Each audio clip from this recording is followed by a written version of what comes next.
Welcome to Business Beyond Borders, the go-to podcast for CPA firms seeking transformative insights. I'm your host, Lawrence Whittam, and with each episode we'll uncover key insights, best practices, and invaluable resources tailored for CPAs. From trending strategies to diving deep into outsourcing and offshoring, our experts will help in all areas of your business. Hey everybody, and welcome back to Business Beyond Borders. So today I have a great episode with a good friend of mine. And again, we've crossed paths more recently than not, I would say, over the past sort of year or so.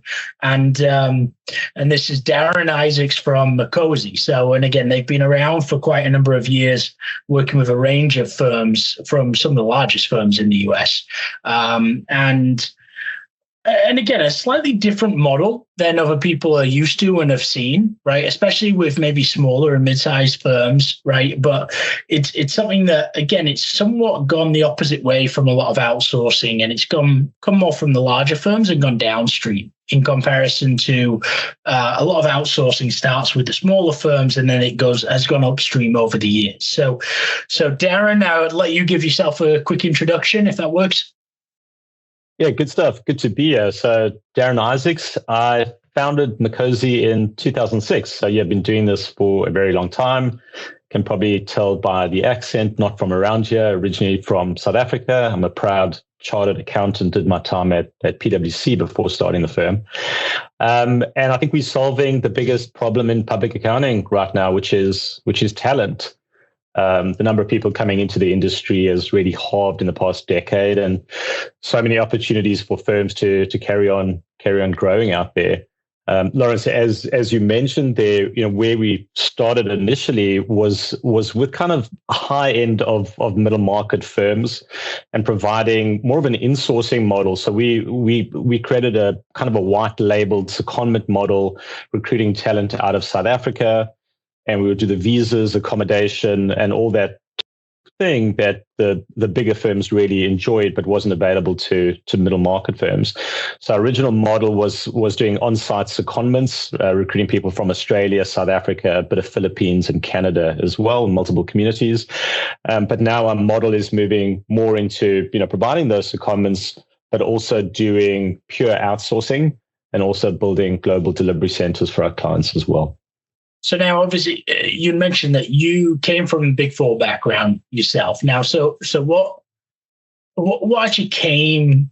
Or how did this idea resonate to create Makosi? Is it that you were working with, you were seeing PwC or some of these other larger firms doing similar things between their offices, or how did the idea originate? Because you guys are one of really the founding groups that have started this area, right? Especially from South Africa.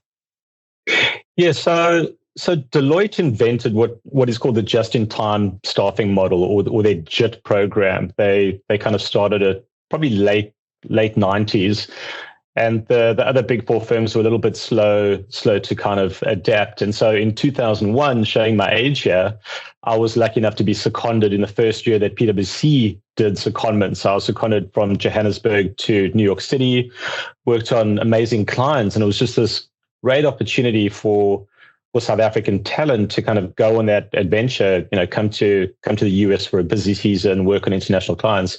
Just amazing from a personal experience point of view. And so a light bulb went off in my head, and I said, well, why is that opportunity only available for Big Four talent? And why should the Big Four be the only firms that have access to that type of model? Because obviously it's a problem.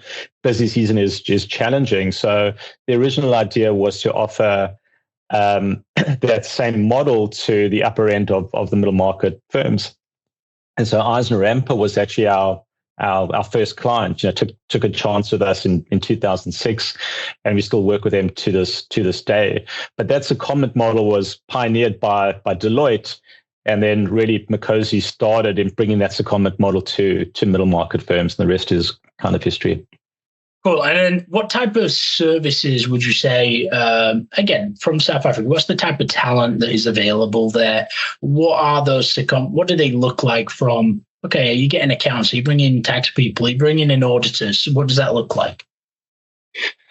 So a chartered accountant from South Africa is it's probably it's actually recently been recognized as the top accounting certification globally. It's the most trusted, really that most trusted credential globally. And part of the reason for that is the 3 years worth of hours that are required to become a chartered accountant. So there's a 4-year college degree requirement. And then you have to spend the full 3 years in what is called your articles. So I spent my article years at PwC, and then typically at the end of those articles, you get that certification, and that is where people are looking now for some international experience. So our original model was to really recruit those people that were maturing out of those article programs, and the benefit was that they were kind of de facto seniors. They already had 3 years of experience, and they would have been trained up by great firms in SA. Now that 3 years worth of articles experience is very structured, and it's governed by the South African Institute of Chartered Accountants.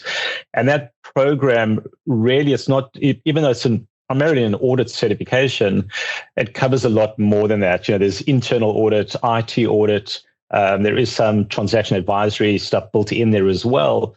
So it's not your typical bread and butter auditor. There's quite a lot of other stuff that gets thrown into those 3 years, as well as the college degree as well.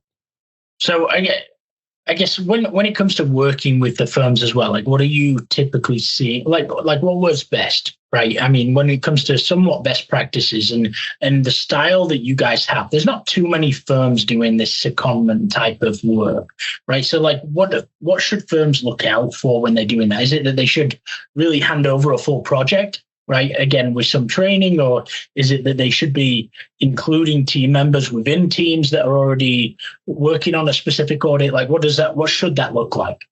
That's a great question, because it's the market never stays still, right? And so what we used to provide, 10 years ago definitely is different now, but particularly the last 2 years is very different. Coming out of COVID, crazy time, those kind of 2 years post COVID were where firms really got their heads around virtual work. So, before COVID, there was outsourcing, where you kind of give away a piece of work, and then there was secondments, where you would bring talent onshore.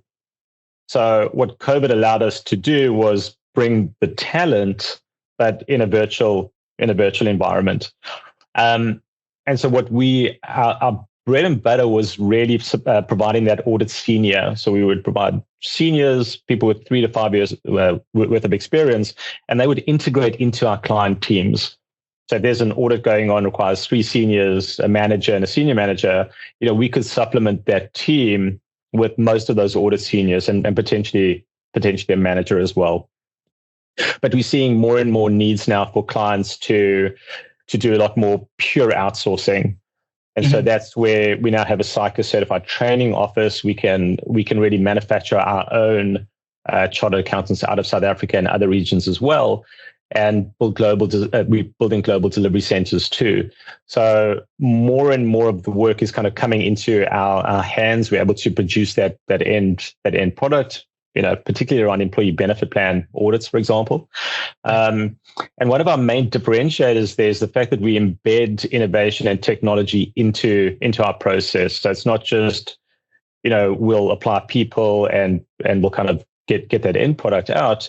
We have continuous improvement built in, a center of excellence to actually automate a lot of the work. And what it does, particularly for middle market firms, is it rationalizes the investment in technology. So I think you're seeing with private equity and some of these other advancements in the industry, a lot of the firms maybe don't have that budget to invest in technology.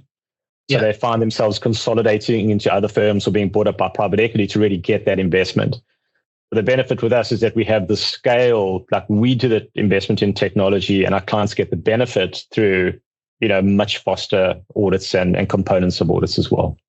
So I guess what does that take? Because that sounds pretty unique compared to other, and again, outsourcing firms or vendors doing this area, right? Focusing on the staffing area, right? So when it comes to how does that develop from the secondment and or virtual staffing that they're working with you for to looking into the technology aspect, right? Is that normally a beginning stage? Is that, no, let us implement people first, then start looking at the process to then look into the technology elements? Because again, it's not, there's a lot of change management that needs to go on within the firm as well for any type of technology change or implementation. So like, how does that sort of look with you guys? So I think a good kind of framework to use is the digital transformation curve. And it's kind of this curve where you'll spend a lot of time before you actually start getting that benefit. And it kind of really ramps up in a parabola almost. And then it flattens off as you get into that area of diminishing returns. And so it requires a lot of effort to start getting value. And so clients are a little bit during the headlights, almost saying, I don't really want to get started now because it's going to take us so long to kind of reap those rewards. But if you look at brands like BlackBerry and Nokia and Blockbuster, those are all companies, not public accounting firms, companies that had the same kind of dilemma. And so it's really important, we feel, that firms are starting now with digital transformation, even if they're not exactly sure how they want to do it, just get started. And so how we see that working is that when we build out a shared service center, the first thing that we do is we map out that process and we say, well, are the people in that process operating at the top of their certificate level? And I think one of the challenges in the industry is that, seniors and managers are spending, up to 70% of their time doing work that is actually lower than their certificate level. So the first thing we do is we break out that piece of work and say, well, what are the certificate levels? And then channel that level of work to the right people. So that's setting up your production line almost. And then the next thing for us anyway is having a center of excellence set up that is really, people with like stopwatches and clipboards that are saying, well, how do we make that go faster? And let's do A/B testing on a particular piece of that process. And then overlaying what we call the robotic operating model, which is farming for automation opportunities as part of your BAU. So it can't be something where, at the end of the busy season, you say, well, what did we learn? Because you've kind of forgotten all that stuff already. Yeah. So we have you haven't even tracked the things that you needed to track in order to understand. Yeah. It's kind of like doing your timesheet at the end of the month. You don't know what, So we have that embedded. We have a separate team and a separate function embedded into our process that the guys are just doing their work. And we have a dedicated team that is actually looking and watching what is being done there. And that's our investment into technology that, again, our clients don't have to do. Now, when bringing it back a little bit to the people side of it, right, in South Africa specifically, right, where the majority of the talent is that you're using, like, what do firms need to understand, right, from the legal perspective, from the, and again, I know that working with a Makosi, you don't have to think about those things, right, because you guys handle it. But I think just to give an overlay of the land itself, right, because there are also employment of record style type companies. There are all these different options in it. And I want to make sure that people understand that, like, yes, you can go the option of, you can find talent there, you can go and do it. But there are complications when you do that, right? So if you can give a bit of the background of just having employees, having contractors, having people on staff in South Africa, what does that look like for you so that people understand like that level of investment that they would have to make in order to make it worthwhile if they wanted to go that route, right? Wow, that's a great question. So firstly, in terms of the benefits of South Africa is one of the few countries in the world that actually produces more accountants than the country needs. Now, that won't last forever. We're seeing the numbers in South Africa going down, much like most other geographies. But South Africa is still a market with a frothy accounting pool, great brand of Psycha and that type of thing. So it is a pretty frothy market over there. I hope you like my accent. We are well spoken, energetic, hardworking people, and our time zone is roughly the same as Europe. Okay, so great certification, a lot of high quality people, high literacy rates, and that type of thing. So beautiful country to visit as well. The the complications come in a number of different things. Firstly, taxes. South Africa is maniacal about what we call permanent establishment. So if you are operating or generating, even if you're using a contractor in South Africa is going to monitor, well, how much profit did your company make out of using a contractor in South Africa? And you can unknowingly establish what is called permanent establishment. The government in South Africa treats you as if you're operating a business in South Africa. So you have to be really careful. If you want to do this on your own, you will get into trouble from a tax point of view. You'll have the tax authorities coming after you under the permanent establishment rules. Two other important things to be aware of is South Africa is a country that does not have employment at will regulations, much like, just like the US, for example. So if you're employing someone in South Africa, you are kind of getting married to them. It's a long-term commitment. So you want to make sure that you're setting up your contracts appropriately with the employee in South Africa so that it's very, very difficult to unwind an employment arrangement. So you just need to bear that in mind. There are risks to hiring. You want to be really sure that you want to hire that person because you will be committed for the long term. So, there's in the US, at least you say hire long, fire quickly. In South Africa, it's kind of like hire extra long so that you can make sure because you can't fire quickly. Yeah. The only other thing to bear in mind is something that is actually I'm proud of in South Africa, something called triple BEE, and that is broad-based Black economic empowerment. So it was a mechanism to really empower the disadvantaged community in South Africa when South Africa came out of the apartheid era. Mm-hmm. So complicated political background, South Africa. So there are metrics and regulations that you as a company need to abide by and have certain levels of people and Black ownership and that type of thing in your firm in South Africa. So I think it's a really good thing. It's been a major empowering force in South Africa, really empowering those that population that was disadvantaged in the apartheid era. But it's something that firms would need to navigate if they intend to set up operations there as well. So really those three things. So really putting regulations around the diversity in the firm is a huge thing over there. Oh yeah, absolutely. And again, I think as a South African, I see it as a real positive, but for a foreign firm investing in South Africa, they might not really care about that, but it is something just to bear in mind and rather have a strategy around that. If that's a requirement in that country, then make the most of it. Say, we're pumping up our diversity numbers, we're doing good things for Africa and that type of thing. So rather take advantage of that, but it's not something to be taken lightly at all. Yeah, and I think one of the areas is not many people are going to ask that question even coming into those types of situations, right? They're not going to think about it as an option. So no, very, very helpful from that perspective. Now, let's dig back into some common challenges that you see firms sort of facing when it comes to, again, working with Makosi over the years, working with other outsourcing firms that you see that, let's say from their side, right? Whether it's the investment, whether it's the communication challenges, like there are different things for different geographies and firms. Like what would you say and highlight as some of those top areas that are challenges that people need to be aware of so they can overcome that before it becomes an obstacle? Wow. Okay. I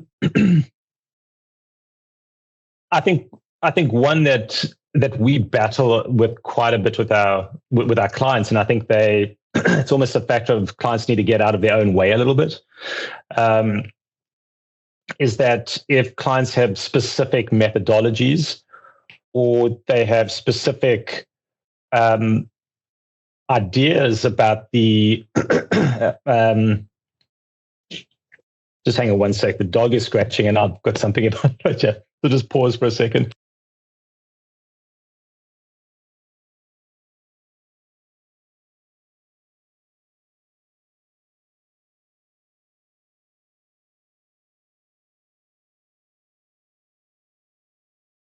Sorry, man. The dog is like scratching on the door here. Vacuum's going off in the background. So No, you're good. You're good. So let's do this. You want me to answer that question or? Yeah. I mean, I would just from like 23 to 24, 20-ish. Okay. So okay. I've just made a note so she can do it. But yeah, if you want to just start that question again, or okay. If you want to answer that, and then what I'll do is I'll cut it accordingly. Okay. Yeah, we'll cut it. So I think challenges that firms often have is their own. They're very precious about their methodology, and I think that they should be. But there is an element to that kind of 80-20 rule. What are the things that are really important from a methodology perspective, and obviously bearing in mind ISQM and that type of thing. But I think that firms often get in their own way in terms of it has to be absolutely perfect before we move forward. And I think what we provide is really that support mechanism. We aren't just handing over people for you to go and manage. We're really a partner with you. We have our engagement management team. Our people might be working on a different time zone. So we have our teams there that are answering technical questions. We have our learning and development group as well that are really skilling our people up.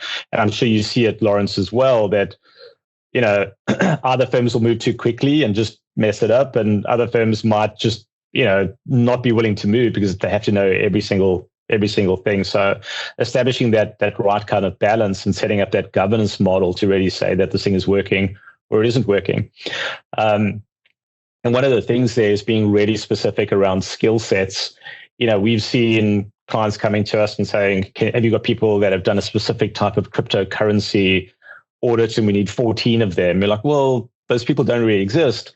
So we can support you. We can get you someone who's 80% of the way, and we can support that person with learning and development. We can really monitor and come up with a solution here instead of having that as a roadblock for us moving forward. Yeah, again, they're wanting and waiting for that 10 out of 10 person. But again, I mean, you're never going to get anything done if you wait, and because they're not going to come around every day, and you're not going to find 14 of them, right? You're going to find 1 out of every 50 as of right now as well. It's getting more and more difficult. So, okay, and what about the accounting profession itself, right? I mean, you've been in it since 2006, you mentioned, right? And that's just with Makosi. You were in it before as well, right? With your PwC days, but it's been now since COVID, especially, very fast moving, right? A lot of changes. And I would say that prior to that, much slower from the change perspective, right? And so where do you see the accounting profession going, just even over the next sort of 5 years as well? And again, with all this talk of talent shortages and private equity getting involved, just can you give me a bit of your understanding of what's going on as well? I know it sounds crazy, but I think it's probably the most exciting industry to be in. And I know that people would kind of laugh at that, a bunch of accountants being in the most exciting industry. But, the growth potential in public accounting, just unlimited growth opportunities, limitless opportunities for innovation and disruption as well. New service lines. We're seeing a lot of kind of overlap between public accounting and the legal industry as well. Lawyers are doing tax work and accountants are doing legal work as well. So I think we'll see some interesting things in that space as well. But there's just so much good stuff, and I think part of it comes from exactly what you said there, that it was stagnant for a long time, and so there's this kind of pent up opportunity out in the market there. And again, I think it comes back to, yes, there's interest from private equity. The firms are valued very low, very conservative valuations, trading between each other and even trading into private equity. So, recurring revenue, generate cash, really reliable. We've obviously got that partner model to kind of navigate. But if you had to rip out the wires on this, on the industry, it's really kind of tech first, innovation first, service first for our clients. And we also feel that public accounting has a real role to play in changing the world. We've all spoken about ESG and the role that will play in the behaviors of consumers, how consumers select which brand they want to buy from. I want to buy from Patagonia, not from Nike or whoever, So consumer behavior. And I think that ESG will attract a lot more accountants into the industry, because now there'll be something, a bigger reason why people are actually doing that work. And again, public accounting will have a bigger role to play in global governance as well. So cool. You can tell I'm fired up about the industry. We're ready. So no, that's great. No, appreciate it, Darren. And as we sort of wrap up, because again, we could go on for hours, I feel like, but we've got to wrap up. So can you let everybody know where they can find you, right? And that would be most helpful. And we'll definitely drop your contact information as well for everybody to reach out. But if they have any questions, what's the best place? Yeah, please go to Makosi.com. Check out our website. You can also send me an email, darren.isaacs@makosi.com, or help@makosi.com. Go to our LinkedIn page. We share a lot of content there as well. And lastly, chat to people in your network that likely worked with us or heard of us. We have a very, very high reference rate within our client base. So chat within your network, mention our name, and I'm sure someone would have heard of us. Perfect. Yeah, appreciate it, Darren. So I hope everyone had a good time listening today. And again, we got a couple of funny accents from both sides of it. So I really appreciate the time, Darren. And again, everybody, look forward to seeing you on the next episode of Business Beyond Borders. Thank you. Thank you for tuning in to Business Beyond Borders. I'm Lawrence Whittam, and it's been a pleasure bringing you impactful insights tailored for the modern CPA firm. Remember, the world of accounting is vast and ever evolving, and we're here to navigate it together. For more resources and episodes, don't forget to subscribe and reach out to our experts.